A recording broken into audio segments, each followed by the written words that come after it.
ऊर्जा में आपका दोस्त नीतीश आपका हार्दिक अभिनंदन करता है। आज मैं जिन शख्सियत की बात करने के लिए मैं जा रहा हूँ, शख्सियत को भली भांति है अपने इंडिया में नहीं, अपने स्टेट में ही नहीं बल्कि पूरे विश्व में जाने माने एक उद्योगपति और एक कुशल राजनीतिकार और वैभवशाली की नाम है सहारा श्री सुब्रतो राय। आइए तो हम जानते हैं सुब्रतो राय एक क्या शख्सियत थे और उनकी क्या कलाकृति और क्या उनका उत्थान और क्या उनका नीति निर्देशक तत्व हुआ करते थे। अपनी ज़िंदगी में उन्होंने क्या क्या काम किए और क्या क्या उन्होंने शोहरत पाया। एक्चुअली सुब्रतो राय के जन्म 1948 में अररिया जिले के एक छोटे से गांव में हुए थे। यूं ही वो तो एक बंगाली फैमिली से हुआ करते थे, लेकिन एक साधारण परिवार में एक विलक्षण प्रतिभाशाली व्यक्ति का जन्म हुआ। न जाने कितने सारे विघ्न और बाधाओं के साथ जुड़े होने के बावजूद भी उन्होंने अपनी स्कूली शिक्षा साधारण स्कूल अररिया में प्राप्त की। उसके बाद उन्होंने मिडिल स्कूल की पढ़ाई करने के लिए कलकत्ता चले गए। कलकत्ता से पढ़ाई करने के बाद उन्होंने गोरखपुर में एक तकनीकी कॉलेज में दाखिला लिए। यूँ ही वो तो कोई बहुत बड़े इंजीनियर नहीं हुए, एक साधारण एक डिप्लोमा इंजीनियर मैकेनिकल इंजीनियर हुए। अपने करियर की शुरुआत उन्होंने लेम्ब्रेटा स्कूटर से नमकीन और भुजिया और बिस्कुट बेच करके जीवन यापन शुरू किए। इसी दरमियान में एक करवट लिया कि उनके पिताजी का देहावसान हो गया। देहावसान होने के बाद उन्होंने पूर्ण रूप से मानसिक तौर से टूट चुके थे। उनके पास में कोई ऑप्शन नहीं हुआ करता था। उसके बाद कुछ दिन उन्होंने नौकरी किया। नौकरी करने के बाद उन्होंने पाया कि मेरा यहाँ से मेरा कोई अच्छा उत्थान या मेरा कोई वहाँ उपलब्धि नहीं प्राप्त हो पाएगी। इसके लिए उन्होंने अपनी कैरियर के स्टार्टिंग में ही, जिसे हम कह रहे हैं स्ट्रगलिंग पीरियड हैं, यही इनके पिताजी का देहावसान हो गया था। इनके परिवार में और करता धरता कोई नहीं थे। इसके लिए उन्होंने एक दुर्गम मार्ग को चुना और जिस गाड़ी का उन्होंने यूज़ किया लेम्ब्रेटा स्कूटर, वो आज भी शायद कोई भी आदमी अगर जाते होंगे तो लखनऊ अली नगर एक मोहल्ला है वहाँ पे लखनऊ में, वहाँ पे सहारा इंडिया का ऑफिस हुआ करता है, मेन ऑफिस, वहाँ पे अभी भी आपको देखने को मिलेगा। खैर ये तो उपलब्धि हुई। अब हम बात कर लेते हैं इनकी संघर्ष की दिनों की बात करते हैं। स्टार्टिंग में उन्होंने सिर्फ और सिर्फ 42 लोगों के साथ में एक जमा पूंजी नन बैंकिंग कह लीजिए, पारा बैंकिंग कर लीजिए, उनकी शुरुआत इन्होंने गोरखपुर से किया। स्टार्टिंग के समय में इन्होंने गोरखपुर से गली गली मोहल्ले मोहल्ले घूम घूम करके अपनी जो भी प्रोजेक्ट था उनको उन्होंने प्रसारित किया और इसके साथ इन्होंने लोगों को जोड़ते चले गए। जब इनके पास कुछ लोगों की एक जत्था तैयार हो गई, 42 लोगों की एक कंपनियां बना करके 42 लोगों के साथ मिल करके एक अपने सहारा परिवार का या सहारा ग्रुप का एक पदार्पण किया, नींव डाली। उसके बाद यूं ही उन्होंने वहाँ से अपना सारा कार्यकाल को आगे बढ़ाते चले गए। एक समय ऐसा आया, 1978 की बात है, 1978 और 2004 के बीच में एक कुशल व्यवसायी और एक उद्योगपति ऑल ओवर इंडिया ही नहीं विश्व में जाने जाने लगे थे, सहारा श्री। इनका टाइटल सहारा श्री सुब्रतो राय। ये अपने शिखरता के सोपान पे चढ़ते चले गए और उस स्ट्रगलिंग के पीरियड समाप्त होने के बाद इन्होंने न जाने कितने सारे इन्वेस्टमेंट किए। एयरलाइंस में किए, इन्होंने लाइफ इंश्योरेंस में किए, इसके बाद हॉस्पिटलिटी में किए, वित्तीय में किए, हॉस्पिटलिटी मैनेजमेंट में किए, इवन इन्होंने मेडिकल में किए, इन्होंने शिक्षा में किए।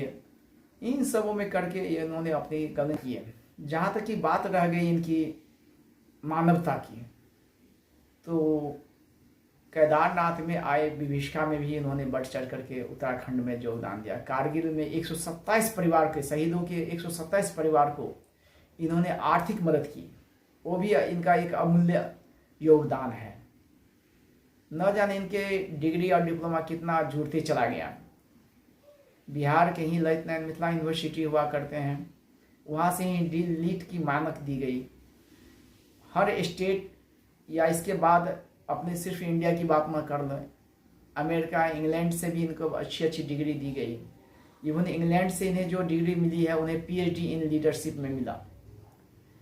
कहने का तात्पर्य है, जब आपका शुरुआती दिनों में जब आप स्टडी करते हैं तो आपके दिल दिमाग में आपको बहुत सारे चीज़ों की ख्वाबें रह जाती है आती हैं। जो व्यक्ति स्ट्रगल और अपनी साहस के साथ में आगे बढ़ता है उन्हें सक्सेस मिलता ही मिलता है।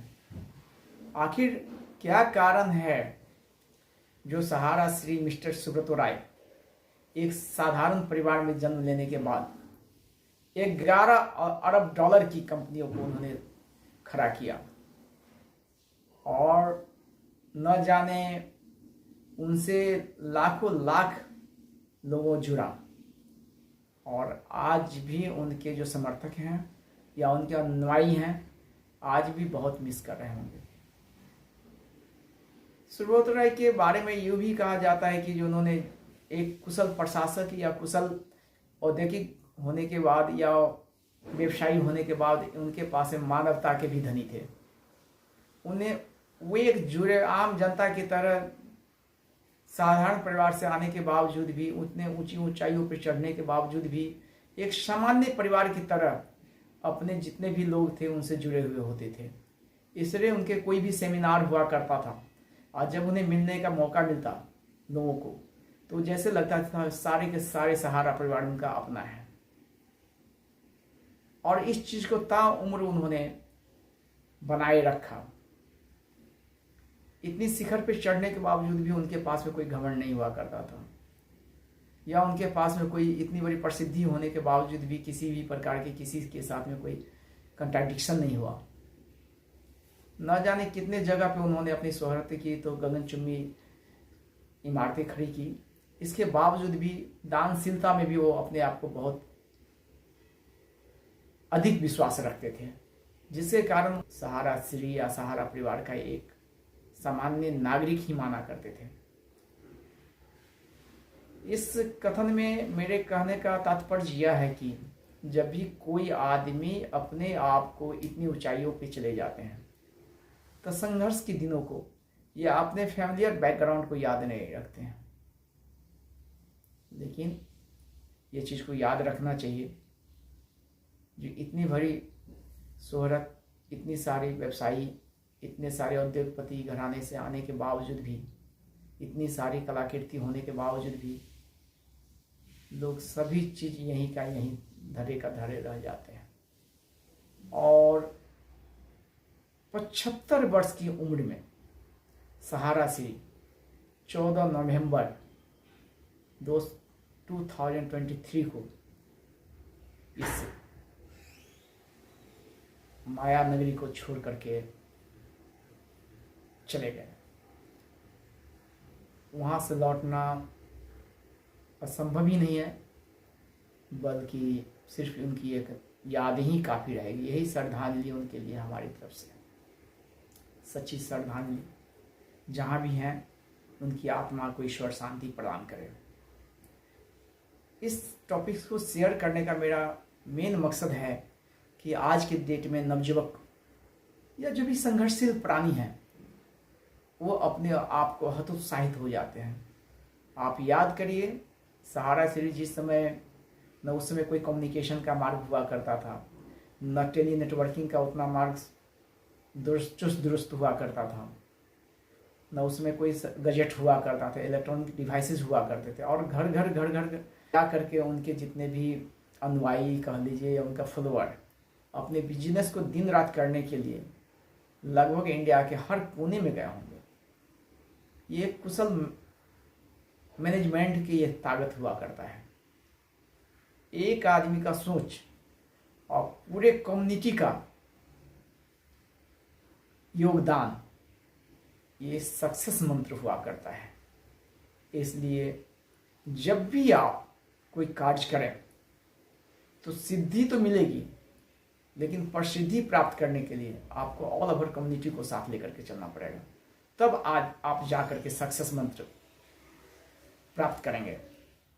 इन्हीं शब्दों के साथ मैं अपनी वाणी को विराम देता हूँ। फिर नेक्स्ट टॉपिक्स में आपसे मिलेंगे।